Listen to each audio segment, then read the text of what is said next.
કેસરોલ મુકામે સનાતન ધર્મના ગાદીપતિ પરમ પૂજ્ય સોમદાસ બાપુના સાનિધ્યમાં 50મા શરદ પૂર્ણિમા મહોત્સવની ઉજવણી કરાઈ હતી। સનાતન ધર્મ પરિવારના ગાદીપતિ સોમદાસ બાપુ પ્રેરિત 50મા શરદ પૂર્ણિમા સુવર્ણ પર્વ દશેરા મહોત્સવ નિમિત્તે 30 ડિસેમ્બર એક દિવસીય શ્રીમદ ભાગવત જ્ઞાન યજ્ઞ કથા તથા સત્સંગ હરિકીર્તનનું આયોજન કરાયું હતું, જેમાં સમગ્ર ગુજરાત સહિત ભરૂચ જિલ્લામાંથી મોટી સંખ્યામાં પરમ પૂજ્ય સોમદાસ બાપુના અનુયાયીઓ ઉમટી પડ્યા હતા।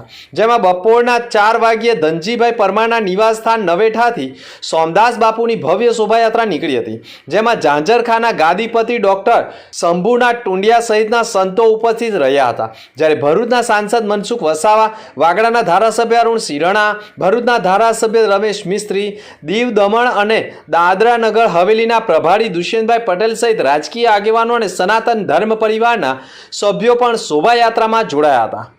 શોભાયાત્રા બાદ કેસરોલ મુકામે કાર્યક્રમમાં ઉપસ્થિત મહાનુભાવોનું ધનજી પરમાર અને બલદેવ આહિરના હસ્તે શાલ ઓઢાડી સન્માન કરાયું હતું। બાદ સનાતન ધર્મ પરિવારના ગાદીપતિ પરમ પૂજ્ય સોમદાસ બાપુએ લોકોને આશીર્વાદ આપી લોક કલ્યાણ અને વ્યસન મુક્તિ જીવન જીવવા માટે અનુરોધ કર્યો હતો। પ્રખ્યાત કથાકાર જિગ્નેશ દાદા રાધે રાધે બાપુએ વ્યસન પીઠ પરથી સત્સંગ હરિકીર્તન કથામૃતનું રસપાન કરાવ્યું હતું। જ્યારે લોક ગાયક કલાકાર કમલેશ બારોટે પણ ગુરુ ભજનો ગાઈને ત્યાં ઉપસ્થિત લોકોને ઝુમાવ્યા હતા અને મોડી રાત સુધી ભજનોની રમઝટ પણ જામી હતી।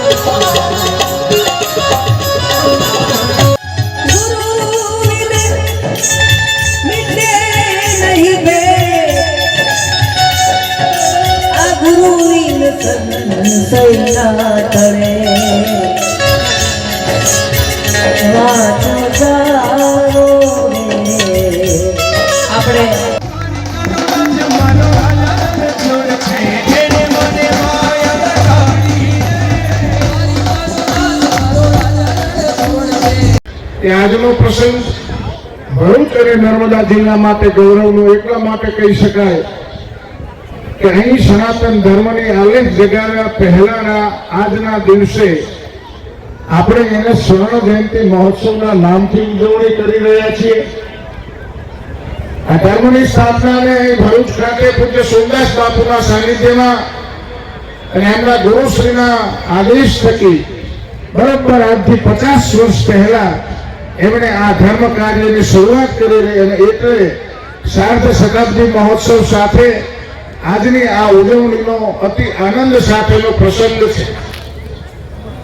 મને કહેતા આનંદ થાય છે કે સનાતન ધર્મની રક્ષા કરવા માટે ભારત વર્ષની અંદર અનેક મહાત્માઓ, સાધુ, સંતો, ઋષિઓ, મુનિઓની ભવ્ય અને દિવ્ય પરંપરા આપણને બધાને માર્ગદર્શિત કરી રહી છે।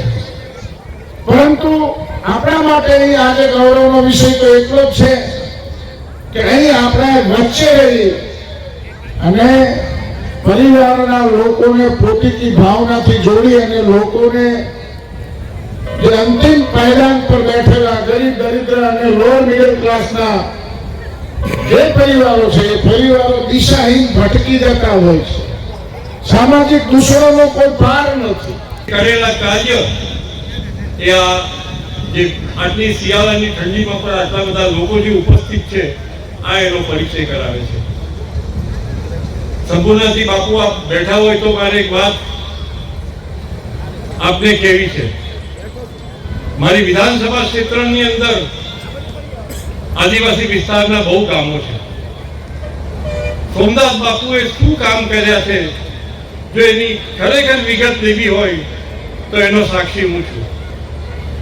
આજના સાંપ્રત સમયમાં આપણે ટેલિફોન, મોબાઈલની વાત કરી, એવી દેશી દારૂની જે લતે જે ગામો ને ગામો અને જે આદિવાસી વિસ્તાર ખાસ કરીને જે એમાં સંકળાયો છે ને એના બહુ ખરાબ પરિણામ જે ભોગવ્યા છે। પણ જ્યારે બી બાપુના સંગતમાં જેટલા પરિવાર આવ્યા છે, જેટલા ઘર આવ્યા છે, એ આજે હું કહી શકું કે એ બધા જ ઘરોની અંદર જો દૂષણનું આ દારૂ દૂષણનું જો સૌથી મોટું કામ જો કર્યું હોય તો ભાઈ સોમદાસ બાપુજીએ કર્યું છે.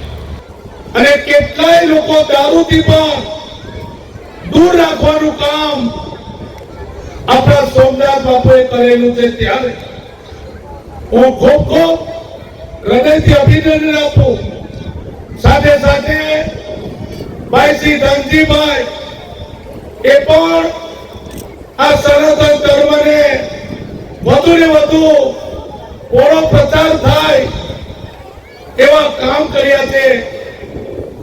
ધનજીભાઈ વિશ્વ પિતા જેવું કામ કરે છે અને સોમદાસ બાપુના દીકરા ભાઈ બળદેવને પણ હું ખૂબ ખૂબ અભિનંદન આપું છું. સનાતન ધર્મ પરિવાર દ્વારા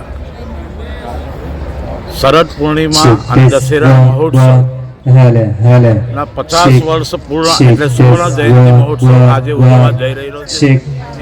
આજે ભરૂચ અને દક્ષિણ ગુજરાતમાંથી હજારો ભાવિક ભક્તો અહીંયા પધાર્યા છે અને આ કાર્યક્રમ પરમ પૂજ્ય સોમદાસ બાપુના સાનિધ્યની અંદર ઉજવાઈ રહ્યો છે અને તમામ ભાઈઓ બહેનો આજે સોમદાસ બાપુના દર્શન કરવા માટે ઉમટી પડ્યા છે અને સાથે સાથે બાપુના તમામ ભાઈઓ બહેનોને એક બાપુ અપીલ કરે છે કે આપણે જીવનની અંદર સાચા રસ્તે ચાલીએ, સત્યના રસ્તે ચાલી અને આપણા કુટુંબ અને પરિવારનો સુખ, શાંતિ અને સમૃદ્ધિથી જીવે એવી આ સુવર્ણ જયંતિ મહોત્સવ નિમિત્તે પૂજ્ય સોમદાસ બાપુ તરફથી તમામ ભાઈઓ બહેનોને એવા આશીર્વાદ છે અને એવી શુભેચ્છાઓ છે.